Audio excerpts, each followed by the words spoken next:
Join me as I dive deep into my faith and challenge myself to heal the wounds of the soul and heart through prayer and reflection.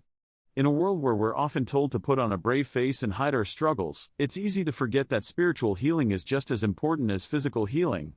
But the truth is, our faith is what carries us through life's toughest challenges, and it's essential that we prioritize healing the wounds of our soul and heart. Many of us carry around emotional and spiritual wounds, wounds that can seem impossible to heal. We may have experienced trauma, loss, or abuse, leaving us feeling broken and scarred.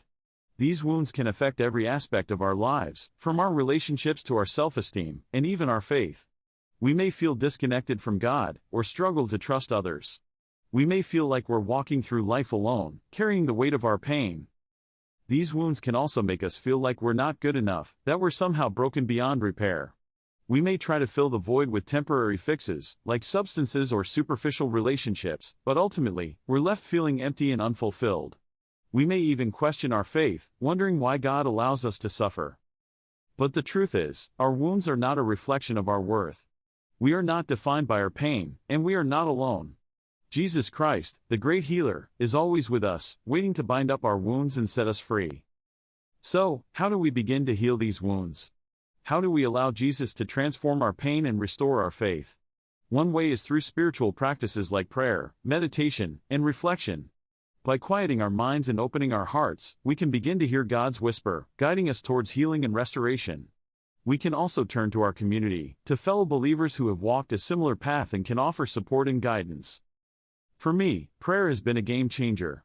It's in those moments of quiet contemplation that I feel God's presence most deeply, and I'm reminded that I'm not alone. I'm reminded that my wounds are not a surprise to God, and that He's waiting to heal me, to restore me, and to set me free. I remember a time when I felt lost and alone, like I was drowning in my pain. But I cried out to God, and He met me in that moment.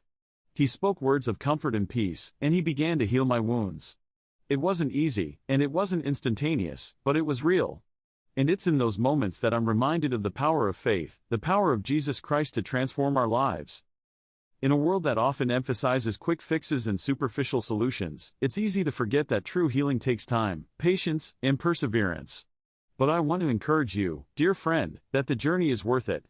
The journey of healing, of restoration, of transformation, it's a journey that leads us deeper into the heart of God, and that's where true freedom lies. So, I want to leave you with a challenge today. I want to encourage you to share your own healing stories in the comments below. Let's create a community of believers who are not afraid to be vulnerable, who are not afraid to share their struggles, and who are not afraid to proclaim the transformative power of Jesus Christ. And if you're new here, consider checking out another video on related spiritual topics. I've got a whole playlist full of resources and encouragement.